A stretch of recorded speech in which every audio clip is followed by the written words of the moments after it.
Stop.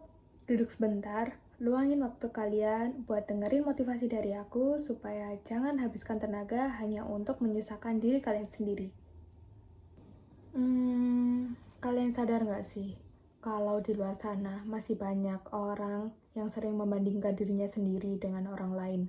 Atau justru kalian lebih tertarik dengan pencapaian orang lain daripada proses kalian sendiri? Kalau kalian masih ngerasain itu, video ini cocok untuk kalian.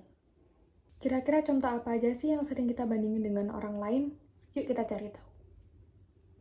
Ini dia hal-hal yang biasanya menjadi bahan untuk ngebandingin kamu dengan orang lain. Pertama, karir dan pekerjaan. Posisinya kamu udah punya pekerjaan, tapi kamu masih merasa kalau pekerjaan orang lain jauh lebih baik daripada pekerjaan kamu. Dari situ, kamu jadi meragukan kemampuan diri sendiri dan membandingkannya dengan orang lain. Kedua, kekayaan dan materi. Kamu merasa iri ketika temanmu memposting foto liburan yang menarik. Hal ini menunjukkan kalau kamu kurang menghargai kondisi hidupmu sendiri. Ketiga, pencapaian. Ketika kalian melihat orang lain mendapatkan pencapaian yang lebih baik dari kamu cenderung akan membandingkannya dengan diri sendiri. Contohnya, ketika teman kalian mendapatkan prestasi di kuliah, mendapatkan nilai IPK yang lebih baik dari kamu, atau ketika teman kalian mendapatkan gelar sarjananya lebih dahulu daripada kamu. Tiga hal ini dapat memicu kamu untuk membandingkannya dengan diri sendiri. Keempat, kecantikan atau penampilan fisik. Kalau yang ini sudah sering banget kita temuin di sekitar kita. Saat kalian melihat foto teman kalian di sosmed, pasti secara nggak langsung kita akan berpikir kalau tubuhnya atau wajahnya jauh lebih menarik. Dan hal ini akan membuat standar kecantikan orang lain menjadi penentu untuk standar kecantikan diri sendiri. Dan ini nggak baik. Sebenarnya, melihat pencapaian orang lain itu memang perlu dilakukan sesekali, supaya kita tidak akan cepat merasa puas dengan apa yang kita punya. Namun, kalau melakukan itu terus-menerus dan akhirnya sampai di fase kita membenci diri sendiri, justru itu akan berdampak negatif pada diri kita sendiri loh. Kalau kita ngelakuin itu, kira-kira apa aja sih dampaknya? Kita jadi lebih banyak menguras tenaga dan pikiran untuk hal yang nggak perlu.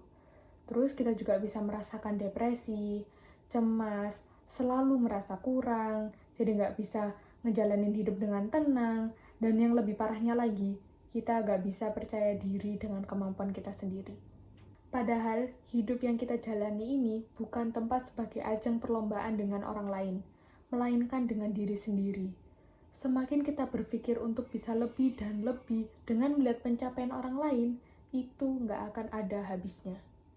Justru itu akan memperburuk kesehatan dan mengurangi rasa kita untuk menghargai diri sendiri. Terus kalau udah kayak gini, gimana ya ngatasinnya? Sini, ada dua hal yang bisa kamu lakuin. Pertama, berjalan di trek sendiri. Pahami bahwa setiap orang termasuk kamu berjalan di treknya masing-masing. Membandingkan diri sendiri dengan orang lain adalah sumber stres. Dan daripada positifnya, hal ini lebih banyak loh negatifnya. Kedua, berhenti bersaing sama diri sendiri. Loh, kok gitu? Doing your best is more important than being your best. Kita perlu menghargai setiap keunikan yang kita punya. Kita perlu menghargai setiap apa yang kita punya. Dan kita juga perlu menghargai setiap hal baik yang kita punya. Dengan begitu, kita bisa mengurangi kebiasaan buruk seperti nge-push diri kita sendiri untuk terlalu ideal atau terlalu sempurna. Karena udah tahu dengan ngebandingin diri sendiri punya dampak negatif untuk diri kita sendiri, gimana kalau kita pikir sisi positifnya? Kalau setiap orang belum tentu punya apa yang kita punya, dan sebaliknya. Atau bisa aja di saat kita menginginkan kehidupan orang lain justru menginginkan kehidupan yang kita jalani. Jadi, lebih baik pencapaian orang lain itu dijadikan sebagai motivasi dan bukan menjadi tolak ukur kesuksesan diri kita sendiri. Sebab setiap proses yang kita jalani sudah pasti berbeda dan hal itu tidak bisa untuk disamakan. Dan setiap orang punya starting point-nya masing-masing untuk memulai. Meskipun proses kita tidak secepat orang lain, setidaknya di dalam pikiran kita masih tertanam rasa keinginan untuk terus berusaha dan bangkit. Jadi, yang harus kita lakukan mulai dari sekarang adalah menerima setiap kelebihan dan kekurangan yang kita punya, serta selalu menghargai setiap proses yang ada di dalamnya. Apapun proses yang kita jalani, lakukan selangkah demi selangkah, dan terima apapun hasilnya. Karena apa yang sudah kita lakukan, perlu diingat bahwa kita sudah melakukan yang terbaik untuk diri kita sendiri. Itu aja sih yang mau aku sampaikan ke kalian. Kalau ngebandingin diri sendiri dengan orang lain, itu hanya akan menghabiskan tenaga dan buat kita jadi kurang menghargai diri kita sendiri. Semoga motivasi yang aku kasih ini bisa bermanfaat ya buat kalian. Makasih yang udah nonton. Dadah!